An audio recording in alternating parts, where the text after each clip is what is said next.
Hello friends, મારી ચેનલમાં આપ સૌનું સ્વાગત છે। તો આજે આપણે બનાવીશું કાજુ પનીર બટર મસાલા। તો ચલો બનાવવાની શરૂઆત કરીએ। તો તેના માટે આપણે એક મોટું બાઉલ ભરીને પંજાબી ગ્રેવી બનાવવાની છે, જે મેં પહેલાં પણ બનાવેલી છે અને તેની લિંક ડિસ્ક્રિપ્શનમાં મૂકી આપીશ।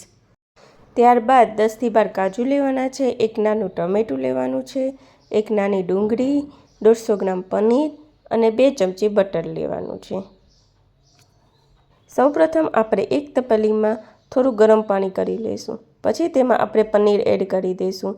થોડુંક તે નરમ થાય પછી તેને એક બાઉલમાં કાઢી લઈશું। પછી તે જ પાણીમાં આપણે થોડાક કાજુ નાખી દઈશું। તે પણ થોડાક નરમ થાય પછી તેને પણ કાઢી લઈશું। અંદાજે આપણે 1 મિનિટ તેને ઉકાળવાના રહેશે। ત્યારબાદ એક કઢાઈ લઈ લઈશું। તેમાં આપણે 2 મોટી ચમચી બટર ઉમેરી દઈશું। બટર થોડું ગરમ થાય પછી તેમાં આપણે ઝીણી સમારેલી ડુંગળી એડ કરી દઈશું। તેને આપણે થોડીક બ્રાઉન થાય ત્યાં સુધી કૂક કરી દઈશું। પછી તેમાં આપણે ટમેટાં એડ કરી દઈશું।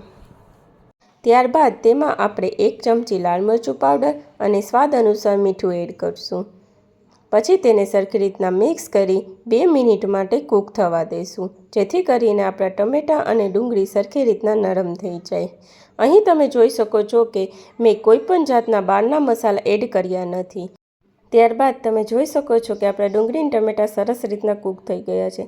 તો હવે તેમાં આપણે ગ્રેવી એડ કરી દઈશું। ગ્રેવી એડ કરી તેને સરખી રીતના મિક્સ કરી લઈશું। પછી તેમાં થોડું પાણી ઉમેરી તેને 5 મિનિટ માટે કૂક થવા દઈશું, જેથી કરીને બધા મસાલા સરખા મિક્સ થઈ જાય। વચ્ચે થોડી વારે તેને મિક્સ કરતું રહેવાનું છે, જેથી કરીને આપણી ગ્રેવી નીચે બેસી ના જાય। અંદાજે 5થી 7 મિનિટ બાદ તમે જોઈ શકો છો કે આપણી ગ્રેવી એકદમ સરસ રીતના કૂક થઈ ગઈ છે। તો તેમાં થોડી કસૂરી મેથી એડ કરી દઈશું। પછી તેને સરખી રીતના મિક્સ કરી લઈશું। તેને પણ આપણે 1 મિનિટ માટે કૂક થવા દઈશું। ત્યારબાદ તેમાં આપણે પનીરના ટુકડા અને કાજુના ટુકડા એડ કરી દઈશું। તેને ઉમેરી તેને સરખી રીતના મિક્સ કરી લઈશું। તે સરખી રીતના મિક્સ થઈ જાય પછી તેમાં આપણે 1 ચમચી બટર નાખી દઈશું। ત્યારબાદ મેં અહીં 3થી 4 ચમચી ઘરની મલાઈ લીધેલી છે, તેને એડ કરી દઈશું। તેને ઉમેર્યા બાદ તેને સરખી રીતના મિક્સ કરી લઈશું અને 2 મિનિટ માટે તેને કૂક થવા દઈશું, જેથી કરીને આપણું બટર પનીર મસાલા શાક એકદમ ક્રીમી તૈયાર થાય। હવે તમે જોઈ શકો છો કે આપણું બટર પનીર મસાલા શાક એકદમ રેડી છે। તો તેને એક બાઉલમાં સર્વ કરી લેશું। બટર પનીર મસાલાને તમે રોટી, પરોઠા કે નાન સાથે ખાઈ શકો છો।